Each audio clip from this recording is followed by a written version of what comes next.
Yes, people, so we're back with another one just when you thought there wasn't going to be another one. So today we have Mastiff Day. We're going down to my facility and we've got some of the best Mastiffs coming down from all around the country. Presa Canarios, Cane Corsos, Bandogs, all different types of Mastiffs, from puppies to adults, all different shapes, colours and stuff. So today is about getting all the Mastiff people down together. We've got Rogue One Canine coming down with his bite force measurer. So this will measure the bite force of the dogs to see who's got the hardest bite. We'll also be running through a few scenarios to test these dogs. And also, guys, we'll be doing some training. Very important that these handlers know where their dog's at. Some of these people this will be the first time they're working their dogs. Some of these people are already into working their Mastiffs. So it's a great opportunity, and I'll be doing a lot of days like this, a lot of days around different breeds, bringing a lot of people in the community together and getting them to see each other face to face. I feel like with all the social media, the Instagrams, the TikToks, everything that we got, we're hardly seeing dogs in real life now. We're starting to see a lot of dogs on the internet, and I feel like a lot of things can get misinterpreted on the internet, and also things can be pulled over your eyes over the internet. So it's good to see these dogs in real life, and I think it's going to be a great day out for the family, great day out to see some old faces and new faces, and networked. Most important is that we network, because this year, I keep saying it, is the year of no gatekeeping. Yeah, so it's about spreading the love, spreading the positivity, and getting these dogs worked, man. And I hope you guys can stay tuned and come and check it out with us. Let's go. Boom. Yo, you don't impress me, so don't test me, nah. So don't test me, nah. Don't test me. Yo, they wouldn't let me. Man's gal wanna come undress me. Swing with the right, but I might go lefty. I make plus with it, so don't test me.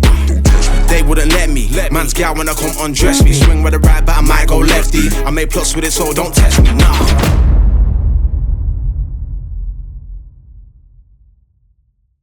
Right guys, so I'm Tom from Rogue One Canine. We've got the bite force sleeve. So basically what it is, we've got calibrated pressure sensors inside the sleeve. It's all custom made, and it records how much force the dog is applying with its jaws. We have a leaderboard for total power bite force leaderboard, and then a power to weight leaderboard as well. So yeah, like I say, it's Rogue One Canine on Instagram if you want to test your dog's bite force. We're going to get some of the Mastiffs on today and hopefully see if we've got some hard biters, see who the strongest biter is today.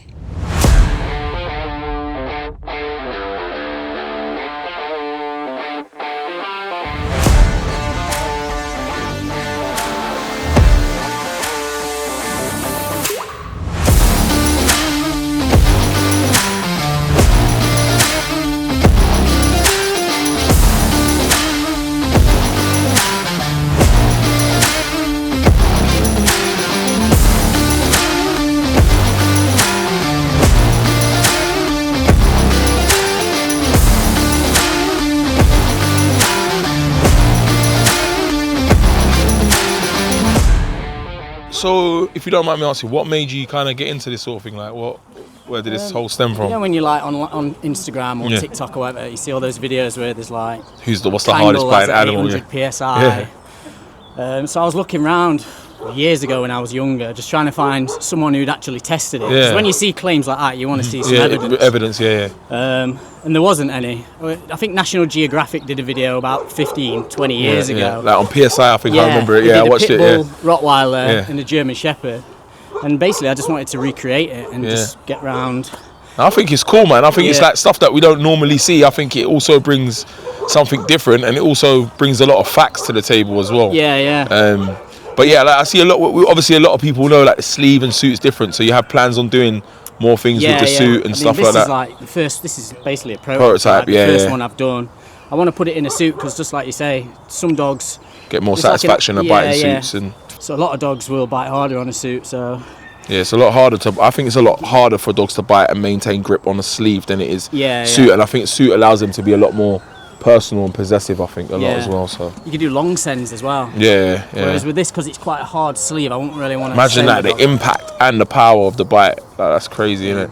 I reckon there's a way someone like you could probably use it as a training tool. Say you're developing a young dog, to see how you can kind of grip development, see how it's coming gripping, on, what kind of scenarios makes the dog weak and that's actually a really good shout. Like does doing certain things with your dog affect its grip, and how it does it affect it? Almost like a diagnostics for a car, really, innit? Yeah. Like defense of the handler, will the dog bite harder if he thinks the handler's being threatened? Yeah. Or in prey, will he bite harder in prey or in defense? No, I think that's really good. I definitely think that's really good, and definitely something that we should bring to the trials near you very soon, hopefully. But everyone, make sure you go follow Rogue One K9, and he'll be at a lot more of our events doing a lot more of these things. So make sure you go check him out.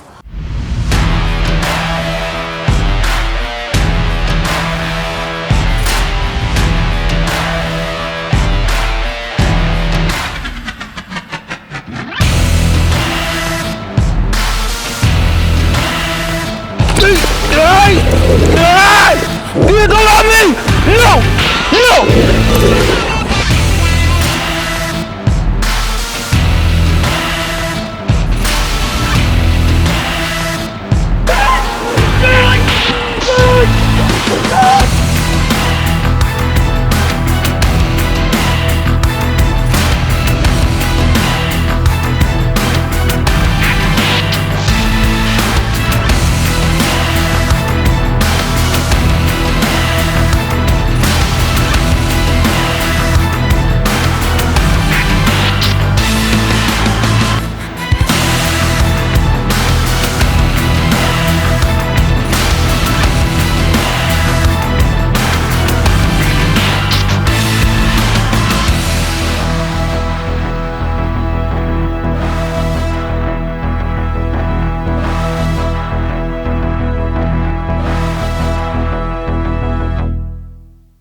Guys, make sure you're like, sharing and subscribing to the YouTube channel.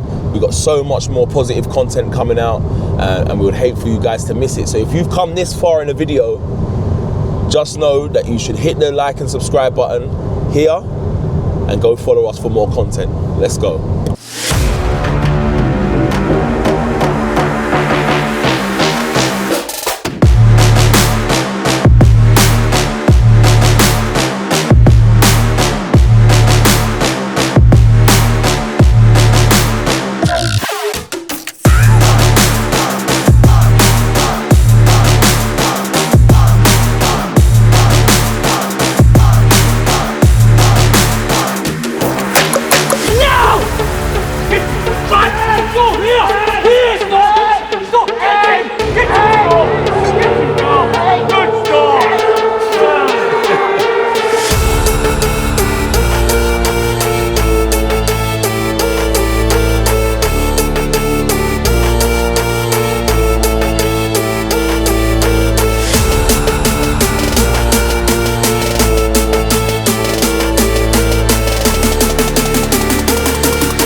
Right, so here we have the owner of Cersei. You want to introduce yourself? I'm Tom. I own DNR Canines and I own Cersei, Okay. Bandog. So how did you obviously I know Cersei from she's a bit younger. Yeah.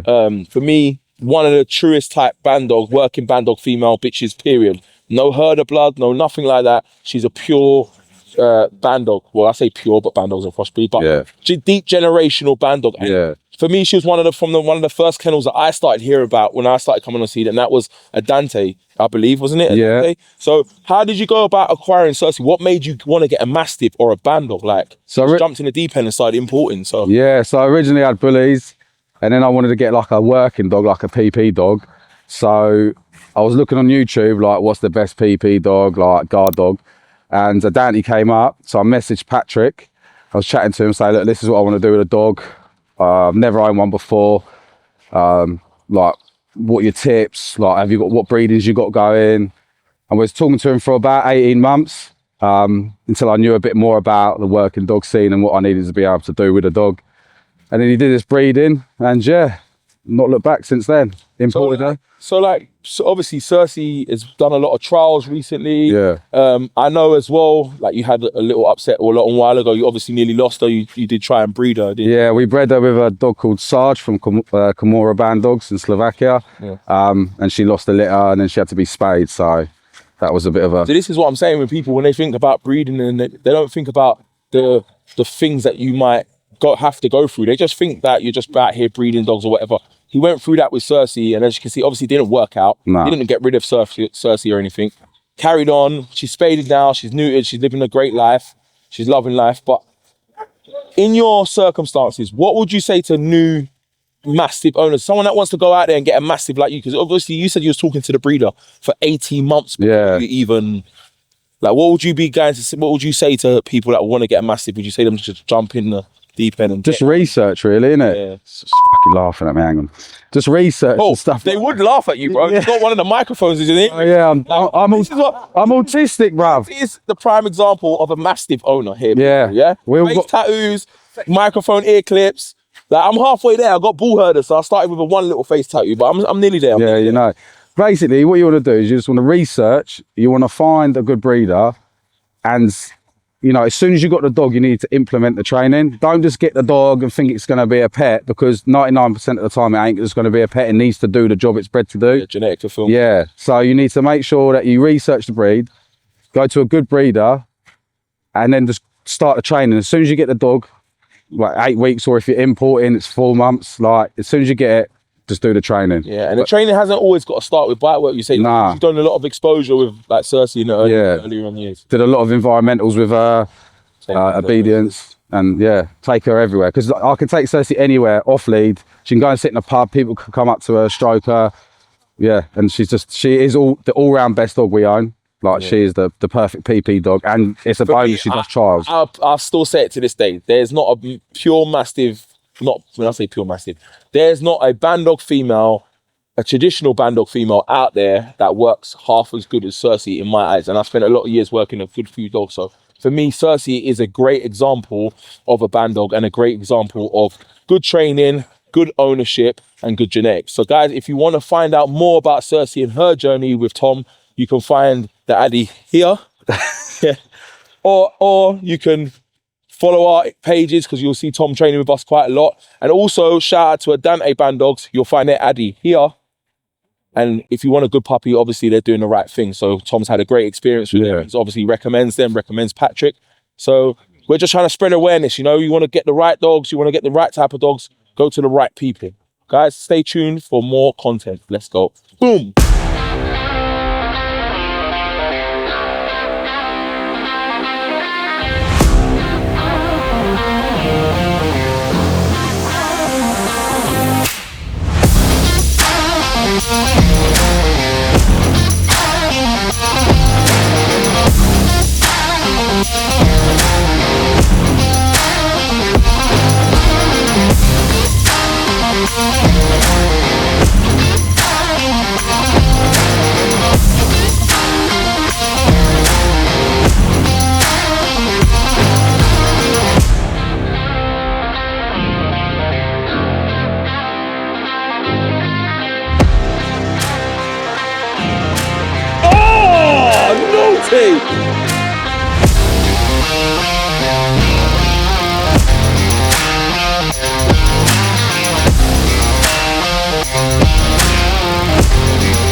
Appreciate everyone for coming down and supporting this. It means a lot. We're going to do a lot more days like this, get more people together, move it around the country hopefully, and like bring different trainers in, bring different people in. Hopefully you guys can give some incentive to more Mastiff people to get out and work their Mastiffs. Obviously some of you have been advocating for years, some of you are just getting into it, so it's good to have you all here. Like I said, with social media, we're hardly seeing people's dogs now. We rely on reels to see people's dogs, where back in the day we'd actually go to events like this and see like proper dogs work. So I appreciate all you guys coming out, it means a lot. For the first scenario, we're going to go to the first scenario, which was the random scenario. We just threw it out there. Great test. And I think we all know which dog smashed it because he just didn't stay inside there. So we got Liam and Banks. This is the sleeve send. Great dogs. Some good entries on some Mastiffs. Some of them are flying in just reckless. We all know whose dog smashed it. I think that definitely goes to Dale. Storm. Well done. St. Long's End. Again, another top class dog. Great Mastiff. I think it was a hard decision between this dog and Storm, but I think it just took it just by a little bit. We're going to go with Cersei. Well done. You didn't even do nothing. I let him give out the trophy. I think personally, with what this guy's doing, I think it's great. I think it's definitely something that we are definitely going to incorporate in most of our training days, and I think I'm going to ask him to try and come down to some of our trials and get this done. So I'll let you give out this award for the highest biting dog. I don't quite know what it was, if you can remember the highest biting. Tyson with 177 kilograms. 177 kilograms. The thing is, the fourth hardest dog we've ever tested. 445th, third. But yeah, great. Listen, I love the fact that he's doing this, and he's also developing one that could go on suit, because obviously some dogs bite harder on suit and it's more personal for them. So I think it's good that we support people like this that are doing stuff away from this and ain't getting really no financial gain from it. They're just doing it out of passion and feel about it, you know what I mean? It's cool. So I appreciate you coming down. Thanks for having me. Right, a dog that I really enjoyed having down today, named Sarge. I think he's a cane Corso, full cane Corso? Full cane Corso, yeah. Full cane Corso. So tell us a little bit about Sarge. Like, how did you acquire him? Like, what made you get a cane Corso? Basically, I wanted a dog. Originally, my kind of breed I always wanted was a American Bulldog. Had when I was younger. Looked into it, and then I came across Corsos. Looked into a bit more, and I thought their personality and that suits me and my lifestyle a little bit more. Started looking around, and I ended up getting him off like Pets for Home kind of thing. He weren't like a specific bloodline or whatever. Yeah. Got him 8 weeks old, raised him up and all that. So you've had him from 8 weeks. How old is he now? Old. He's 6 in July. 6 in July, and he's good. And you said, like when I spoke to you earlier, you said that he didn't start working until he was how old? About 4.5. 4.5 years old. Yeah. Was that because you just didn't know about the working side of things? Or you no idea, yeah. No idea about it. I didn't know about like this type of style of working with him and stuff like that. I started getting into training because originally I made him reactive. Okay. So I started trying to fix that. But that's good that you've admitted, like, because some handlers, they don't admit these type of things, and you kind of, obviously you've educated yourself enough to know now that what you was probably doing was the wrong thing. Yeah, 100%. And now you're doing the right thing. But for me, it's important, like, Sarge is what I would want to see, a good stable temperament from a Mastiff. He's not reactive, he's not just bouncing off the wall in drive. Like, he's just come off the field from winning that trophy, and now we're just walking around and having a conversation. But this is Sarge. Like, I think it's very important that you have people that admit their wrongs when it comes to doing stuff in the early stages of a dog's life, and then obviously rectifying these things and turning it around. And now look at Sarge the way he is now. Do you know what I mean? So how can they find you? How can they find Sarge? What's your social medias? So Canine Training on Instagram. Okay, so you actually start doing dog training yourself. So you got into it. You got into it yourself. Like, he made you learn. See, that's how it always starts. Like, we get this problematic dog, and we just get into it, and we just like he's after the ball. He's after the ball, innit? He just wants to play. Yeah, he's a big playful baby, mate. Yeah. But so how can they find you again? Sorry. So Canine Training. I've got a website and all that, but best thing's Instagram. Drop me on Instagram and stuff. So guys, if you want to go and check out Sarge, the dog that's just turned his whole life around and now out here on the field winning trophies, make sure you go follow him up. I'll start with Dale. I'll start with you, because obviously it all kind of stemmed from Storm, and I've got the scars to prove it. I've been through the trials and tribulations with this dog. She was, I think, one of the first dogs to start even competing in trials and tribulations when I started it. So tell us a little bit about how you acquired Storm. How do you even get into these fucking cane Corsos? It started before her, to be fair. Yeah? With my male Cass, who you know. Oh yeah, I know him too. But I soon realised he wasn't going to be able to be, not the dog I want, that ain't right, but he weren't going to be a trial dog. Like, you know yourself. Okay. It's a job, and he's an out PC dog. So then I was on the hunt for a real working dog, high drive, which is hard to come by with also. And after a good while, I found Storm, and the journey weren't plain sailing. She didn't do much to start with. It took some work. And then... And blood, and sweat, and tears, and missing fingers, and redirection on me through past decoys and a lot of PTSD. Storm took work. Like, yeah, she had it all. Like, genetically, she had it all, but still need bringing out. But a lot of these people, they just don't do it straight away. So like where you've got herders, shepherds, things like that, they mature really rapid and then they process things a lot quicker. They have the drive in it to like recover from things. They get emotional about it and they sit with it and they like their recovery is not the same. Their reactions are not the same. You just have to give them more time. Yeah, no, it's very important. So that brings me on to you, LM. So like, how did you become a part of this journey with Dale? And now you lot are just out here like the Ken Corso cartel, right? just mashing up stations one trial at a time. So to be fair, like, I never planned to do the stuff that Banks is doing now. I fell in love with Storm just because of like, I've always liked a big dog, but I train a lot of herders and shepherds. And I was like, oh, do you know what? I just really liked a Mastiff, but nothing for trials or sport or anything like that. I just really love Storm in terms of the off switch, and she's social and she's like crazy athletic, crazy drive. Because if we're right by saying this, obviously Dale already sold Banks and you kind of got him. Well, this is it. The opportunity come back where he come back from America and it was like, do you know what? It's worth a gamble. Yeah. See, if I'm ever going to have a big dog, that it's going to be from Storm. And I was like, if he was 50% of Storm, I would have been happy. Yeah. Like 99% like Storm. And yeah, he's definitely. He was a freak. Like I say, genuinely, he was like training a little herder. So how old is he now? He'll be 3 at the end of April. And if you look at his actual Instagram, you'll see how many titles. How would you say it was again?